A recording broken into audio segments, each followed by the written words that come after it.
ओम शांति। आज 13 मार्च 2025 की साकार मुरली। आज बाबा ने कहा, मीठे बच्चे, पद का आधार है पढ़ाई। जो पुराने भक्त होंगे वो अच्छा पढ़ेंगे और पद भी अच्छा पाएंगे। प्रश्न, जो बाप की याद में रहते हैं उनकी निशानी क्या होगी? उत्तर, याद में रहने वालों में अच्छे गुण होंगे, वो पवित्र होते जाएंगे, रॉयल्टी आती जाएगी, आपस में मीठा छीरखंड होकर रहेंगे, दूसरों को न देख स्वयं को देखेंगे। उनकी बुद्धि में रहता जो करेगा वो पाएगा। ओम शांति।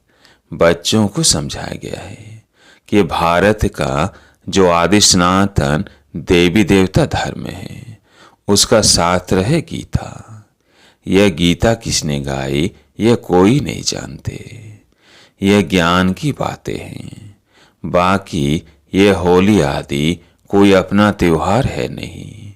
यह सब है भक्ति मार्ग के त्योहार है तो सिर्फ एक त्रिमूर्ति शिव जयंती, बस सिर्फ शिव जयंती कभी भी नहीं करना चाहिए। त्रिमूर्ति अक्षर न डालने से मनुष्य समझेंगे नहीं। जैसे त्रिमूर्ति का चित्र है, नीचे लिखत हो कि देवी स्वराज्य आपका जन्मसिद्ध अधिकार है। श्री भगवान बाप भी है ना, जरूर आते हैं, आकर स्वर्ग का मालिक बनाते हैं। स्वर्ग के मालिक बने ही हैं राजयोग सीखने से। अंदर चित्रों में तो बहुत ज्ञान है। चित्र ऐसे बनाने हैं जो मनुष्य देखने से वंडर खाए। वह भी जिन्होंने बहुत भक्ति की होगी वही बहुत अच्छी रीति ज्ञान उठाएंगे। कम भक्ति करने वाले ज्ञान भी कम उठाएंगे तो पद भी कम पाएंगे। दास दासियों में भी नंबरवार होते हैं ना। सारा मदार है पढ़ाई पर। तुम्हारे में बहुत थोड़े हैं जो अच्छी रीति युक्ति से बात कर सकते हैं। अच्छे बच्चों की एक्टिविटी भी अच्छी होगी। गुण भी सुंदर होने चाहिए। जितना बाप की याद में रहेंगे तो पवित्र होते जाएंगे और रॉयल्टी भी आती जाएगी। कहाँ कहाँ तो शूद्रों की चलन बड़ी अच्छी होती है और यहाँ ब्राह्मण बच्चों की चलन ऐसी है बात मत पूछो। इसलिए वे लोग भी कहते हैं क्या इनको ईश्वर पढ़ाते हैं? तो बच्चों की ऐसी चलन नहीं होनी चाहिए। बहुत मीठा छीरखंड होना चाहिए। जो करेंगे सो पाएंगे, नहीं करेंगे तो नहीं पाएंगे। बाप तो अच्छी रीति समझाते रहते हैं। पहले पहले तो बेहद के बाप का परिचय देते रहो। त्रिमूर्ति का चित्र तो बड़ा अच्छा है। स्वर्ग और नर के भी दोनों तरफ है। गोले में भी क्लियर है। कोई भी धर्म वाले को इस गोले पर व झाड़ पर तुम समझा सकते हो। इस हिसाब से तुम स्वर्ग नई दुनिया में तो आ नहीं सकेंगे। जो सबसे ऊंच धर्म था, सबसे साहूकार थे, वो इस सबसे गरीब बने हैं। जो सबसे पहले पहले थे, संख्या भी उनकी जास्ती होनी चाहिए। परंतु हिंदू लोग बहुत और धर्मों में कन्वर्ट हो गए हैं। अपने धर्म को न जानने कारण और धर्मों में चले गए हैं, या तो हिंदू धर्म के देते हैं। अपने धर्म को भी समझते नहीं हैं। ईश्वर को पुकारते बहुत है, शांति देवा, परंतु शांति का अर्थ समझते नहीं है। एक दो को शांति के प्राइज देते रहते हैं। यहाँ तुम विश्व में शांति स्थापन करने के निमित्त बने हुए बच्चों को बाप विश्व की राजाई प्राइज में देते हैं। यह इनाम भी नंबरवार पुरुषार्थ अनुसार मिलता है। देने वाला है भगवान बाप। इनाम कितना बड़ा है। सूर्यवंशी विश्व की राजाई। अभी तुम बच्चों की बुद्धि में सारे वर्ल्ड की हिस्ट्री, ज्योग्राफी, वर्ण आदि सब है। विश्व की राजाई लेनी है तो कुछ मेहनत भी करनी है। पॉइंट तो बहुत सहज है। टीचर जो काम देते हैं वो करके दिखाना चाहिए, तो बाबा देखे कि किसमें पूरा ज्ञान है। कई बच्चे तो मुरली पर भी ध्यान नहीं देते हैं, रेगुलर मुरली पढ़ते नहीं। जो मुरली नहीं पढ़ते वो क्या किसका कल्याण करते होंगे। बहुत बच्चे हैं जो कुछ भी कल्याण नहीं करते, न अपना न औरों का करते हैं। इसलिए घोड़े सवार प्यादे कहा जाता है। कोई थोड़े महारथी है, खुद भी समझ सकते हैं कौन कौन महारथी है। कहते हैं बाबा गुलजार को, कुमारका को, मनोहर को भेजो, क्योंकि खुद घोड़े सवार है, वो महारथी है। बाप तो सब बच्चों को अच्छी रीति जान सकते हैं। कोई पर ग्रहचारी भी बैठती है ना। कभी अच्छे अच्छे बच्चों को भी माया का तूफान आने से बेताले बन जाते हैं। ज्ञान तरफ अटेंशन ही नहीं जाता है। बाबा को हरे की सर्विस से मालूम तो पड़ता है ना। सर्विस करने वाले अपना पूरा समाचार बाबा को देते रहेंगे। तुम बच्चे जानते हो गीता का भगवान हमको विश्व का मालिक बना रहे हैं। बहुत है जो गीता भी कंठ कर लेते हैं, हजारों रुपया कमाते हैं। तुम ब्राह्मण संप्रदाय, जो फिर दैवी संप्रदाय बनते हो। ईश्वर की औलाद भी सभी अपने को कहते हैं, फिर कह देते हम सब ईश्वर हैं। जिसको जो आता है वो बोलते रहते हैं। भक्ति मार्ग में मनुष्यों की हालत कैसी हो गई है। यह दुनिया ही आयरन एजेड प्रतीत है। इस चित्रों से बहुत अच्छी रीति समझा सकेंगे। साथ में दैवी गुण भी चाहिए, अंदर बाहर सच्चाई चाहिए। आत्मा ही झूठी बनी है, उनको फिर सच्चा बाप सच्चा बनाते हैं।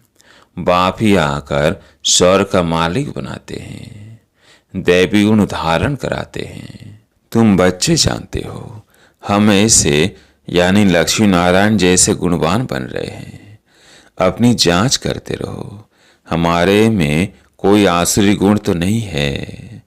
चलते चलते माया का थप्पड़ ऐसा लगता है जो ढेर हो गिर पड़ते हैं।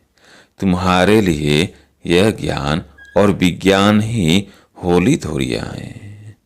वे लोग भी होली और धुरियां मनाते हैं, लेकिन उसका अर्थ क्या है यह भी कोई नहीं जानते। वास्तव में यह ज्ञान और विज्ञान है जिससे तुम अपने को बहुत ऊंच बनाते हो। वो तो क्या क्या करते हैं, धूल डालते हैं, क्योंकि यह रौरव नर्क है। नई दुनिया की स्थापना और पुरानी दुनिया के विनाश का कर्तव्य चल रहा है। तुम ईश्वरीय संतान को भी माया एकदम घूसा ऐसा लगा देती है जो जोर से दूबन में गिर पड़ते हैं। फिर उससे निकलना बड़ा मुश्किल होता है। इसमें फिर आशीर्वाद आदि की कोई बात नहीं रहती। फिर इस तरफ मुश्किल चढ़ सकते हैं। इसे बड़ी खबरदारी चाहिए। माया के वार से बचने के लिए कभी देवाभिमान में मत फंसो। सदा खबरदार, सब भाई बहन है। बाबा ने जो सिखाया है वही बहन सिखाती है। बलिहारी बाप की है, न कि बहनों की। ब्रह्मा की भी बलिहारी नहीं। यह भी पुरुषार्थ से सीखे हैं। पुरुषार्थ अच्छा किया है, गोया अपना कल्याण किया है। हमको भी सिखलाते हैं तो हम अपना कल्याण करें। आज होली है, अब होली का ज्ञान भी सुनाते रहते हैं। ज्ञान और विज्ञान, पढ़ाई को नॉलेज कहा जाता है। विज्ञान क्या चीज है किसको भी पता नहीं है। विज्ञान है ज्ञान से भी परे। ज्ञान तुमको यहाँ मिलता है, जिससे तुम प्रारब्ध पाते हो। बाकी वो है शांति धाम। यहाँ पाठ बजाए थक जाते हैं तो फिर शांति में जाना चाहते हैं। अभी तुम्हारी बुद्धि में यह चक्र का ज्ञान है। अभी हम स्वर्ग में जाएंगे, फिर 84 जन्म लेते नरक में आएंगे, फिर वही हालत होगी। यह चलता ही रहेगा, इनसे कोई छूट नहीं सकते। कोई कहते हैं यह ड्रामा बना ही क्यों? अरे यह तो नई दुनिया और पुरानी दुनिया का खेल है, अनादि बना हुआ है। झाड़ पर समझाना बहुत अच्छा है। सबसे पहली मुख्य बात है, बाप को याद करो तो पावन बन जाएंगे। आगे चल मालूम पड़ता जाएगा कौन कौन इस स्कूल के हैं। जो धर्मों में कन्वर्ट हो गए हैं वह भी निकलते जाएंगे। जब सभी आएंगे तो मनुष्य वंडर खाएंगे। सबको यही कहना है कि देहमान छोड़ देही अभिमानी बनो। तुम्हारे लिए पढ़ाई ही बड़ा त्योहार है, जिससे तुम्हारी कितना कमाई होती है। वो लोग तो इन त्योहारों को मनाने में कितने पैसे आदि बर्बाद करते हैं, कितना झगड़ा आदि होता है। पंचायती राज्य में कितने झगड़े ही झगड़े हैं। किसको रिश्वत देकर भी मरवाने की कोशिश करते हैं। ऐसे बहुत मिसाल होते रहते हैं। बच्चे जानते हैं सतयुग में कोई उपद्रव होता ही नहीं। रावण राज्य में बहुत उपद्रव है। अभी तो तमो प्रधान है ना। एक दो में मत न मिलने कारण कितना झगड़ा है। इसलिए बाप समझाते रहते हैं, इस पुरानी दुनिया को भूल अकेले बन जाओ। घर को याद करो, अपने सुखधाम को याद करो। किससे जास्ती बात भी ना करो, नहीं तो नुकसान हो जाता है। बहुत मीठा शांत प्यार से बोलना अच्छा है, जास्ती न बोलना अच्छा है। शांति में रहना सबसे अच्छा है। तुम बच्चे तो शांति से विजय पाते हो, सिवाय एक बाप के और कोई से प्रीत नहीं लगानी है। जितना बाप से प्रॉपर्टी लेना चाहो उतनी ले लो, नहीं तो लौकिक बाप की प्रॉपर्टी पर कितना झगड़ा हो पड़ता है। इसमें कोई खीट नहीं। जितना चाहे उतना अपनी पढ़ाई से ले सकते हो। अच्छा, मीठे मीठे से किल्ले बच्चों प्रति माता पिता बाप दादा का याद प्यार और गुड मॉर्निंग। रूहानी बाप की रूहानी बच्चों को नमस्ते। हम रूहानी बच्चों की रूहानी बाप दादा को याद प्यार गुड मॉर्निंग नमस्ते नमस्ते। धारणा के लिए मुख्य सार। पहला पॉइंट, सच्चा बाप सच्चा बनाने आए हैं, इसलिए सच्चाई से चलना है। अपनी जांच करनी है, हमारे में कोई आसुरी गुण तो नहीं है। हम जास्ती बात तो नहीं करते हैं। बहुत मीठापन, शांति और प्यार से बात करनी है। दूसरा पॉइंट, मुरली पर पूरा ध्यान देना है। रोज मुरली पढ़नी है। अपना और औरों का कल्याण करना है। टीचर जो काम देते हैं वह करके दिखाना है। आज प्यारे मीठे बाबा का वरदान, होली शब्द के अर्थ को जीवन में लाकर पुरुषार्थ की स्पीड को तेज करने वाले तीव्र पुरुषार्थी भव। होली शब्द के अर्थ को जीवन में लाकर पुरुषार्थ की स्पीड को तेज करने वाले तीव्र पुरुषार्थी भव। होली अर्थात जो बात हो गई बीत गई उसको बिल्कुल खत्म कर देना। बीती को बीती कर आगे बढ़ना, यही है होली मनाना। बीती हुई बात ऐसे महसूस हो जैसे बहुत पुरानी कोई जन्म की बात है। जब ऐसी स्थिति हो जाती है तब पुरुषार्थ की स्पीड तेज होती है। तो अपनी या दूसरों की बीती हुई बातों को कभी चिंतन में नहीं लाना, चित्त पर नहीं रखना और वर्णन तो कभी नहीं करना। तभी तीव्र पुरुषार्थी बन सकेंगे। आज का स्लोगन स्नेह ही सहज याद का साधन है, इसलिए सदा स्नेही रहना और स्नेही बनाना। अब सुनते हैं मातेश्वरी जी के अनमोल महावाक्य। हेडलाइन गुप्त बांधली गोपिकाओं का गायन है। गीत है बिन देखे प्यार करो, घर बैठे याद करो। मम्मा ने कहा अब यह गीत कोई बांधेली मस्त गोपी का गाया हुआ है। यह कल्प कल्प वाला विचित्र खेल। बिन देखे प्यार करते हैं, दुनिया बिचारी क्या जाने। कल पहले वाला पाठ हूबहू रिपीट हो रहा है। भल उस गोपी ने घर बार नहीं छोड़ा है, परंतु याद में कर्म बंधन चुप तो कर रही है। तो ये कितना खुशी में झूम झूम कर मस्ती में गा रही है। तो वास्तव में घर छोड़ने की बात नहीं है। घर बैठे बिन देखे उस सुख में सर्विस करनी है। कौन सी सेवा करनी है? पवित्र बन पवित्र बनाने की। तुमको तीसरा नेत्र अब मिला है। आदि से लेकर अंत तक बीज और झाड़ का राज तुम्हारी नजरों में है। तो बलिहारी इस जीवन की है। इस नॉलेज द्वारा 21 जन्मों के लिए सौभाग्य बना रहे हैं। इसमें अगर कुछ भी लोक लाज भिखारी कुल की मर्यादा है तो सर्विस नहीं कर सकेंगे। यह अपनी कमी।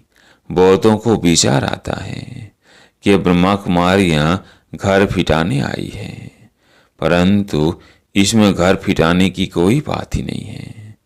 घर बैठे पवित्र रहना है और सर्विस करनी है। इसमें कोई कठिनाई नहीं है। पवित्र बनेंगे तब पवित्र दुनिया में चलने के अधिकारी बनेंगे। बाकी जो नहीं चलने वाले हैं वह तो कल पहले वाली शत्रुता का पाठ बजाएंगे।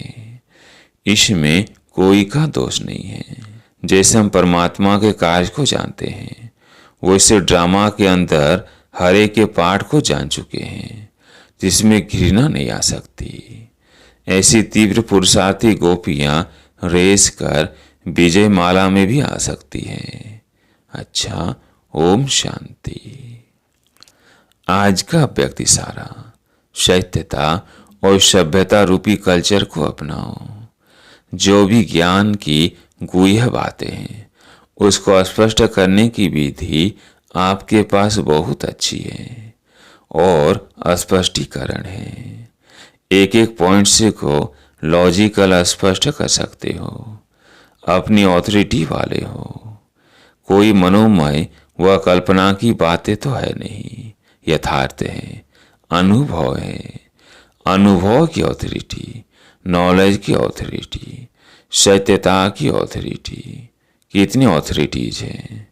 तो ऑथोरिटी और स्नेह दोनों को साथ साथ कार्य में लगाओ। अच्छा, ओम शांति।